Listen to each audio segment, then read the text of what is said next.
ವಿಶೇಷ ಆಹ್ವಾನಿತರಾಗಿ ಆಗಮಿಸಿದಂಥ ಡಾಕ್ಟರ್ ಅಂಗಡಿ ಸರ್ ಅವರು ಕುಲಸಚಿವರಾಗಿ ಕೆಲಸ ಮಾಡಿದರು ಬಾಗಲಕೋಟೆ ಯೂನಿವರ್ಸಿಟಿಯಲ್ಲಿ. ಇವತ್ತಿನ ಈ ಬಾಗಲಕೋಟೆ ಯೂನಿವರ್ಸಿಟಿಗೆ ಮಹತ್ತರವಾದ ಬೆಳವಣಿಗೆಗೆ ಕಾರಣವಾದಂಥ ಡಾಕ್ಟರ್ ಅಂಗಡಿ ಸರ್ ಅವರಿಗೆ ಹಾಗೂ ಉಪಸ್ಥಿತರುವ ಎಲ್ಲ ಕಾಲೇಜಿನ ವಿದ್ಯಾರ್ಥಿನಿಯರಿಗೆ ತಮ್ಮೆಲ್ಲರಿಗೂ 77ನೇ ಗಣರಾಜ್ಯೋತ್ಸವದ ಹಾರ್ದಿಕ ಶುಭಾಶಯಗಳನ್ನು ತಿಳಿಸ್ತಾ ಇದ್ದೀನಿ. ಇಂದಿನ ಈ ಶುಭ ದಿನ ಭಾರತದ ಇತಿಹಾಸದಲ್ಲಿ ಅತ್ಯಂತ ಪವಿತ್ರವಾದ ದಿನ.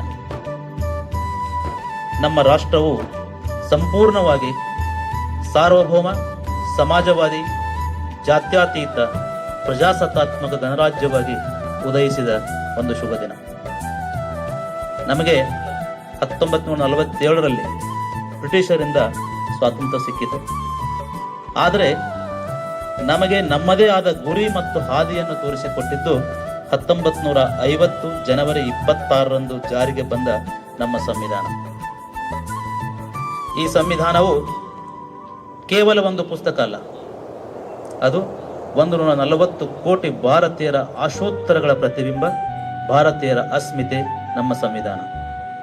ಇದನ್ನು ನಮಗೆ ನೀಡಿದ ಮಹಾನ್ ಚೇತನ, ಮಹಾ ಮಾನವತಾವಾದಿ, ಸಂವಿಧಾನ ಶಿಲ್ಪಿ ಡಾಕ್ಟರ್ BR ಅಂಬೇಡ್ಕರ್ ಮತ್ತು ಸಂವಿಧಾನ ರಚನಾ ಸಮಿತಿಯ ಎಲ್ಲ ಗಣ್ಯಮಾದರನ್ನ ಗೌರವದಿಂದ ಸ್ಮರಿಸಿಕೊಳ್ಳುತ್ತಾ, ವಿದ್ಯಾರ್ಥಿಗಳೇ, 2026ರ ಈ ವರ್ಷ ಭಾರತಕ್ಕೆ ಬಹಳ ಮಹತ್ವದ್ದಾಗಿದೆ.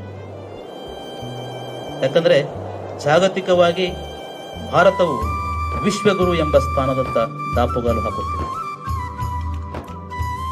ಈ ಬಾರಿಯ ಗಣರಾಜ್ಯೋತ್ಸವದ ಸಂಭ್ರಮಕ್ಕೆ ನಿಮಗೆಲ್ಲ ಗೊತ್ತಿದೆ, ಯುರೋಪಿಯನ್ ಒಕ್ಕೂಟದ ನಾಯಕರು, ಒಂದು ಕಾಲದಲ್ಲಿ ನಮ್ಮನ್ನು ಆಳಿದಂಥವರು, ಯುರೋಪಿಯನ್ ಒಕ್ಕೂಟದ ನಾಯಕರು ಮುಖ್ಯ ಅತಿಥಿಗಳಾಗಿ ಆಗಮಿಸುತ್ತಿರುವುದು ನಮ್ಮ ಅಂತಾರಾಷ್ಟ್ರೀಯ ರಾಜತಾಂತ್ರಿಕ ಪ್ರಗತಿಗೆ ಸಾಕ್ಷಿಯಾಗಿದೆ. ಒಂದು ಸರ್ಕಾರಿ ಶಿಕ್ಷಣ ಸಂಸ್ಥೆಯ ಪ್ರಾಂಶುಪಾಲನಾಗಿ, ಮುಖ್ಯಸ್ಥನಾಗಿ ನಾನು ನಿಮಗೆ ಹೇಳ ಬಯಸುವುದೇನೆಂದರೆ, ಸಂವಿಧಾನ ನಮ್ಮ